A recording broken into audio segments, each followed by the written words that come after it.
Hello and welcome to another Looney Tunes review video. If you are new to the channel, make sure you subscribe to follow my journey to review all 1000 classic Looney Tunes shorts and give this video a like as well. So this is a review for Porky's Snooze Reel, released in 1941. It's the 312th in the series and is directed by Bob Clampett and McCabe. You can find this on the Porky Pig 101 DVD set.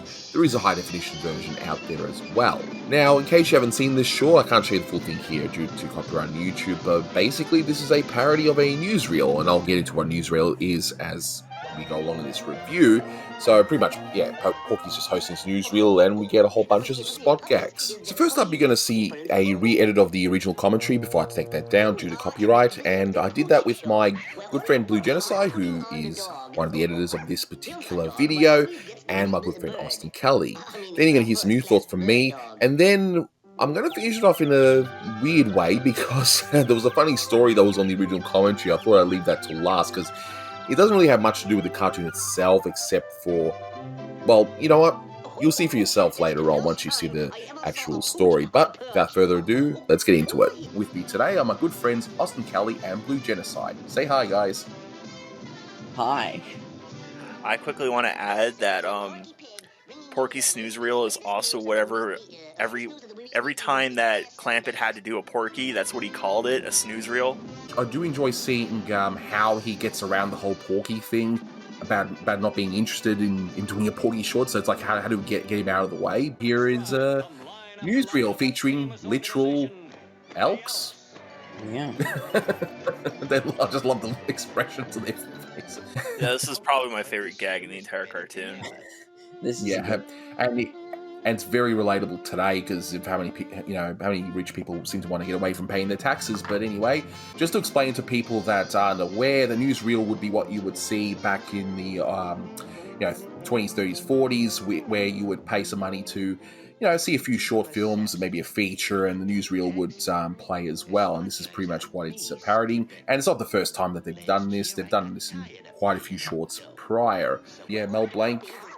That shows just how good he was, that he could do his own character, not only doing, obviously the normal character voice, but also different accents. And he's Blue Genocide's favorite gag.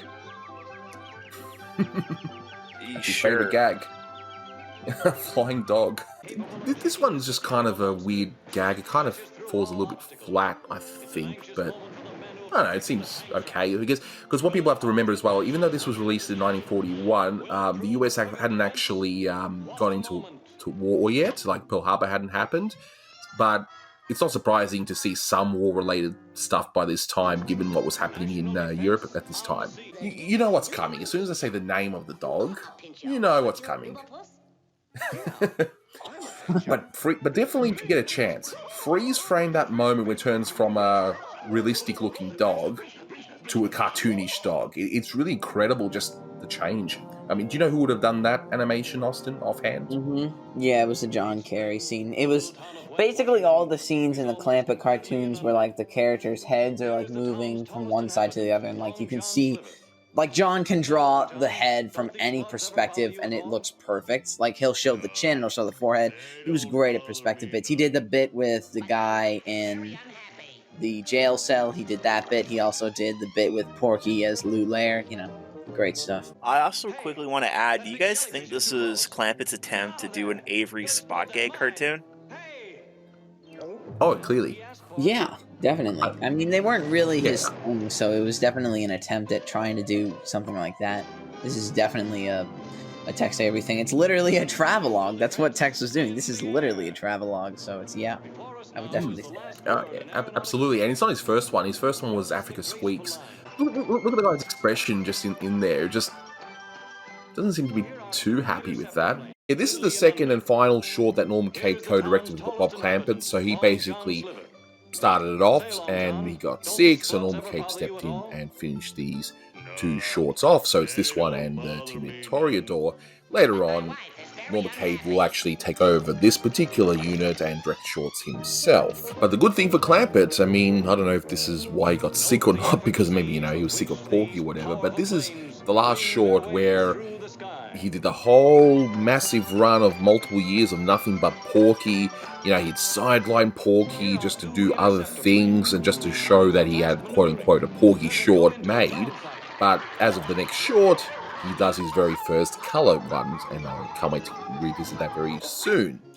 But here it's quite clear that he's exhausted of Porky, and yeah, it's, again, he was trying to figure out all sorts of ways to put the character in the sidelines so he can just try new interesting things. Here he is basically aping the Tex Avery shorts, the whole travelogue type thing that he would do, you know, which we mentioned in the commentary. But is it all bad? Yeah, you can tell it's a bit tired. You know, the best Clampett shorts are when he's inspired and he goes off and does his own thing in his own way, like Porky Wacky Land, those sort of shorts. But when he's aping Tex Avery, doesn't work as well. You know, I'm not saying it's terrible, but that's how I feel about it. So, I mean, had Clampett been allowed to do this short in full, you know, if he hadn't gotten sick, would this short have been better? Honestly, I don't think so. I think it must have been pretty far along, and yeah, Norm Cape just had to pretty much polish it off. But anyway, that's just my theory on it. But getting into the short itself, so we got lots and lots of references here, but overall, the title is a play on newsreels. So instead of, you know, Porky Snooze Reel, it's a newsreel, right? And it's done in a parody of Sees All, Hears All, Knows All.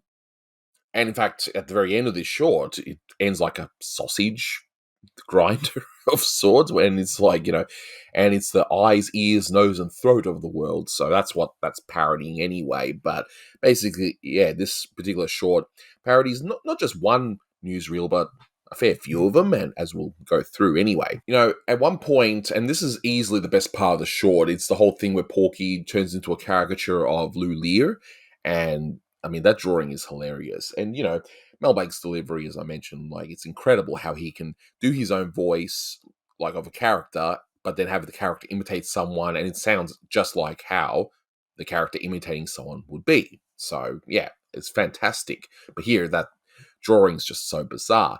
But why would Lou Lear be in this one in the first place? I mean, Lou Lear was a humor contributor and to Fox Movie Tone News, so, you know, it made sense for them to parody like the whole satire, satirical elements of a particular story. In this case, of covering the dog show, which, you know, as a connoisseur of dad jokes, I absolutely love, you know, and I'll get to that in a few moments. So we see Pathé News, and that's a parody of Pathé News, and Pathé News was a producer of newsreels and documentaries in the UK.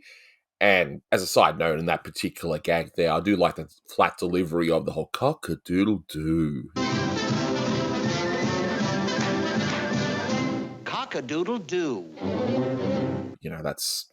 I love that. So, when I first watched this short, you know, with the boys a few years ago, and when we did the original commentary, we were like, yeah, it's a whole bunch of elks, you know, and I still love the facial expressions. But, turns out, BPOE stands for the Benevolent and Protective Order of Elks, which is a fraternal order that was founded originally in New York City. The joke is pretty obvious, though, once you know what that is, but being an Aussie, I have no idea what fraternities are, aside from what I've seen in all sorts of movies like Animal House and that sort of thing, you know. But anyway, you guys can let me know a bit more about fraternities, I guess. But yeah, that's what the reference is, and that's why they're all elks. And yeah, then you got poisonalities, and as opposed to personalities in the news. So I guess just play on the title.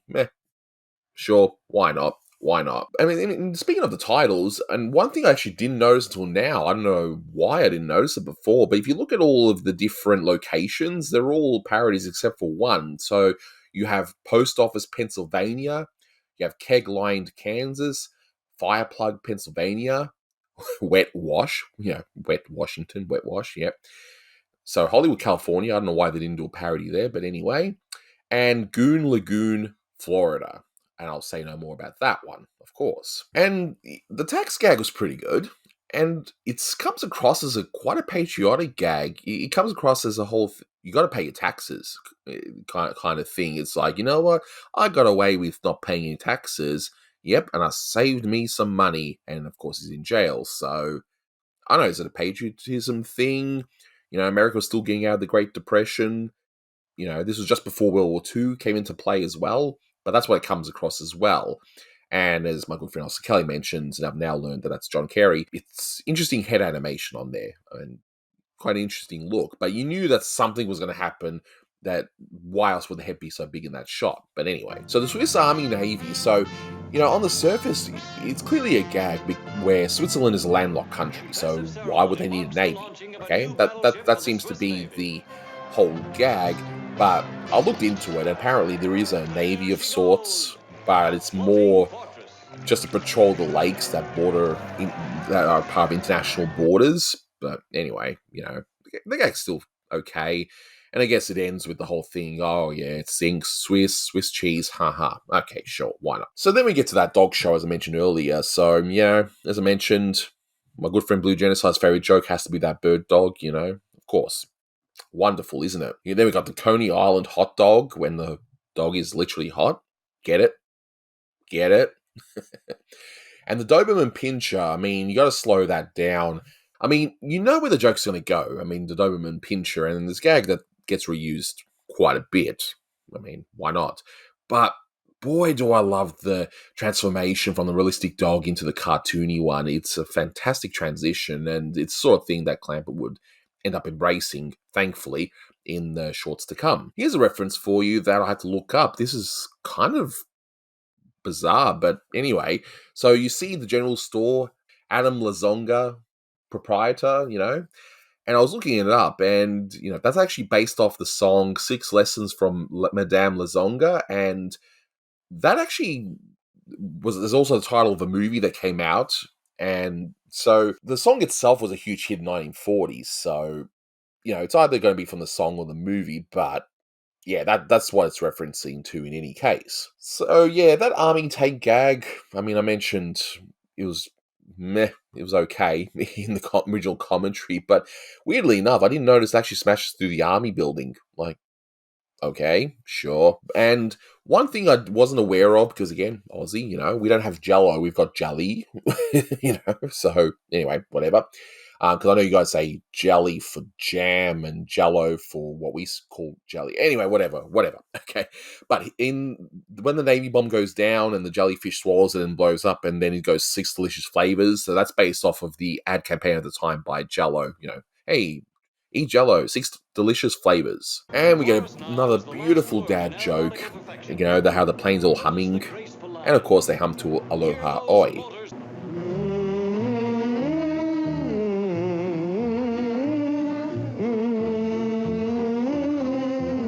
Yes, out of all the stupid gags in this one, okay, I mean, my favorite's still Lulia one, but out of all the really stupid gags that made me laugh, even though I should probably go to prison for laughing at such a joke, is that whole dogfight in the sky. I mean, wow. It's so... Oh, man, that's awful, but... Yeah, the photo finish with the horse race, if I'm going to be honest, it fell a bit flat. Sorry, guys. I mean, I get what was trying to be done, but it didn't quite. It was like, alright, they stop and post for photos, hence photo finish. Okay, sure, why not?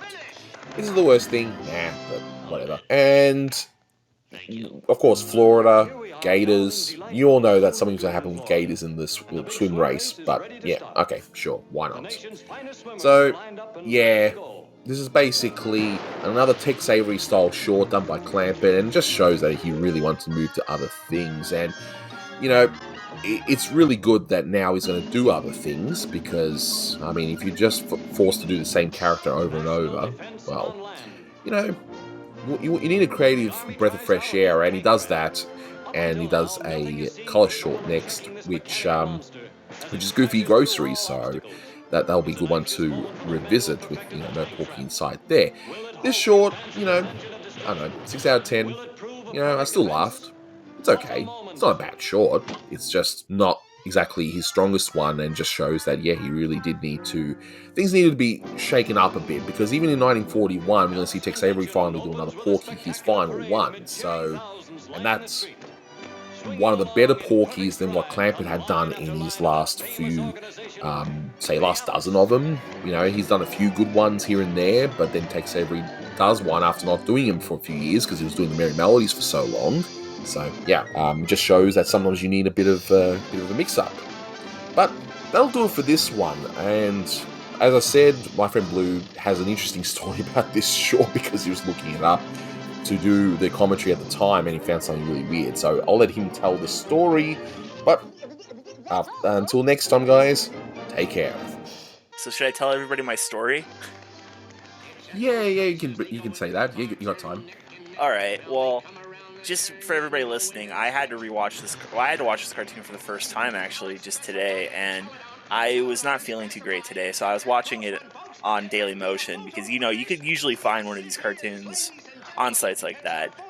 And I was watching this bad colorized print. I figured that's what I expected, but at the very end of it, it has a title card made by whoever uploaded it. And it's just somebody screaming and smashing a keyboard with a terrible red font that says a Psychopath production. And I don't... It's so random.